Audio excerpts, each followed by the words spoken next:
रोहिणी में दिल्ली सरकार का स्कूल, 9वीं क्लास की बच्ची ही 9वीं क्लास के बच्चों को मैथ्स पढ़ा रही है, जबकि टीचर क्लास में मौजूद हैं।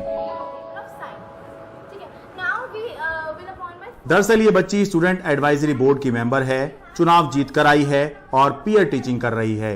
नो सर, एसएबी में होने का मतलब यही है, being in SAB also means that we are a team. So team stands for putting together, achieving a goal. So we are here achieving a goal, scoring well, being well in the school. So it's a peer teaching. We are also 9th graders, they are also 9th graders. We have understood the concept more like sort of thing, and we are conveying our learnings to them. So it's just not कि we have understood more or we have understood less. दरअसल ये छात्रों में leadership विकसित करने, आत्मविश्वास बढ़ाने और जिम्मेदार बनाने की कोशिश की एक झलक है, जिसके तहत स्टूडेंट एडवाइजरी बोर्ड बनाया गया। दिल्ली सरकार के 1000 से ज्यादा स्कूलों में स्टूडेंट एडवाइजरी बोर्ड बनाया गया है। बोर्ड में 7वीं से 11वीं के छात्र होते हैं। छात्र चुनाव जीतकर बोर्ड के सदस्य बनते हैं। चुनाव जीतने के लिए चुनावी वादे भी होते हैं। चुनाव जीतने के बाद छात्र अपने में से 2 जनरल सेक्रेटरी चुनते हैं। एक स्कूल के स्टूडेंट एडवाइजरी बोर्ड में 20 से 30 सदस्य हो सकते हैं। साथ में 2 टीचर कोऑर्डिनेटर के तौर पर नियुक्त होते हैं। बोर्ड के निर्वाचित सदस्य छात्र अपनी रुचि और क्षमता के अनुसार अलग अलग कमेटी जैसे academic committee, discipline committee, cultural committee आदि के सदस्य बनते हैं। एकेडमिक कमेटी के सदस्य छात्र दूसरे छात्रों को अपनी समझ के अनुसार उनकी भाषा में सब्जेक्ट या मुद्दे समझाते हैं। ऐसे ही बाकी कमेटी के सदस्य भी करते हैं। मैंने वादा ये किया है कि जो गैप रह जाता है स्टूडेंट और टीचर के बीच, उसको हम फुलफिल करेंगे। जो टीचर और जो स्टूडेंट आपस में मतलब जो स्टूडेंट है वो अपनी जो हेजिटेशन होती है उसको बता नहीं पाता है टीचर को, क्या प्रॉब्लम है उसके पास। एज अ फ्रेंड मेरे को अच्छे से बता पाएगा वो, फिर मैं उसकी जो प्रॉब्लम है वो टीचर के पास लेके जाऊंगा और उसका सॉल्यूशन लेके आऊंगा उसके पास। मैं जैसे कोई भी प्रोग्राम्स या इवेंट्स होते हैं, तो जैसे डांस का होता है, कोई किसी भी चीज का प्रोग्राम होता है, उसको उसमें देखते हैं कि क्या चल रहा है उसका।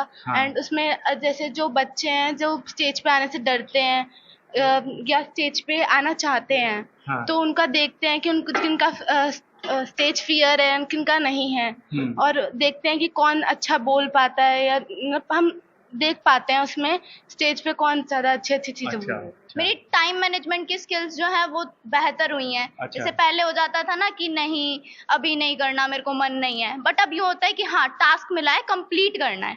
और जैसे कि स्पीकिंग, पब्लिक स्पीकिंग भी मेरी बहुत अच्छी हुई है। जैसे कि अब जनरल सेक्रेटरी बनने के लिए या मेंबर के लिए हमें स्पीच देनी पड़ी स्टेज पे सबके सामने। तो पहले तो हेजिटेशन होती थी, बट धीरे धीरे क्या हो रहा है कि वो डेवलप हो रही है और मैं अच्छा बोल पा रही हूँ। स्कूल बताते हैं कि इस बोर्ड की वजह से बच्चे आत्मनिर्भर भी बन रहे हैं। इस साल तो आई वाज अमेज्ड। मैंने एक दिन एसएबी के मेंबर से पूछा कि अगर स्कूल में टीचर्स नहीं हो तो क्या आप स्कूल चला सकते हैं। उन्होंने कहा कि सर 4-5 टीचर्स आप हमें दे देंगे तो we will run the school. तो against the strength of almost 55 to 60 teachers, their demand was that 4-5 teachers अगर हमारे साथ होंगे तो हम स्कूल रन कर सकते। पिछले साल 20 स्कूलों में पायलट प्रोजेक्ट के तौर पर इसका परीक्षण किया गया। नतीजे सकारात्मक रहे तो इस साल 1000 से ज्यादा स्कूलों में स्टूडेंट एडवाइजरी बोर्ड बना दिया गया। देखिए, स्टूडेंट एडवाइजरी बोर्ड एक पहल है स्टूडेंट्स में लीडरशिप क्वालिटी बिल्ड करने की। देखिए, जब स्टूडेंट्स 9वीं 10वीं 11वीं 12वीं में पहुंचते हैं तो उसके बाद स्कूल से पास आउट करने के बाद वो एक दुनिया में एक एडल्ट के तौर पे जाते हैं। लेकिन जब तक हम उन्हें छोटे बच्चों की तरह ट्रीट करते हैं तो वो खुद अपने आप में डिसीजन मेकिंग स्किल्स नहीं डेवलप कर पाते, लीडरशिप स्किल्स नहीं डेवलप कर पाते। तो ये स्टूडेंट एडवाइजरी बोर्ड का कॉन्सेप्ट इसलिए आया कि स्टूडेंट्स में लीडरशिप डेवलप होगी, और जो स्टूडेंट एडवाइजरी काउंसिल के मेंबर्स हैं वो खुद स्कूल की मैनेजमेंट में शामिल होंगे। तो जो स्टूडेंट्स इस एडवाइजरी बोर्ड के मेंबर बनते हैं वो एनुअल डे ऑर्गेनाइज करने में मदद करते हैं, वो पेरेंट टीचर मीटिंग ऑर्गेनाइज करने में मदद करते हैं। जो स्टूडेंट्स की अलग अलग समस्याएं हैं वो टीचर्स के पास, प्रिंसिपल के पास लेके आते हैं, और उनको भी मौका मिलता है एक लीडर बनने का। स्टूडेंट एडवाइजरी बोर्ड एक अच्छा कंसेप्ट दिखाई देता है।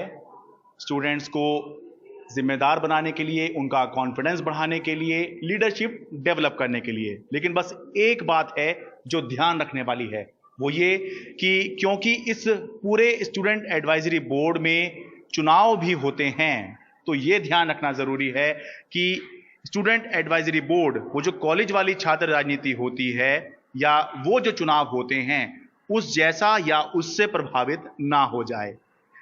दिल्ली से अपने कैमरा सहयोगी अशोक महाले के साथ मैं शरद शर्मा, एनडीटीवी इंडिया।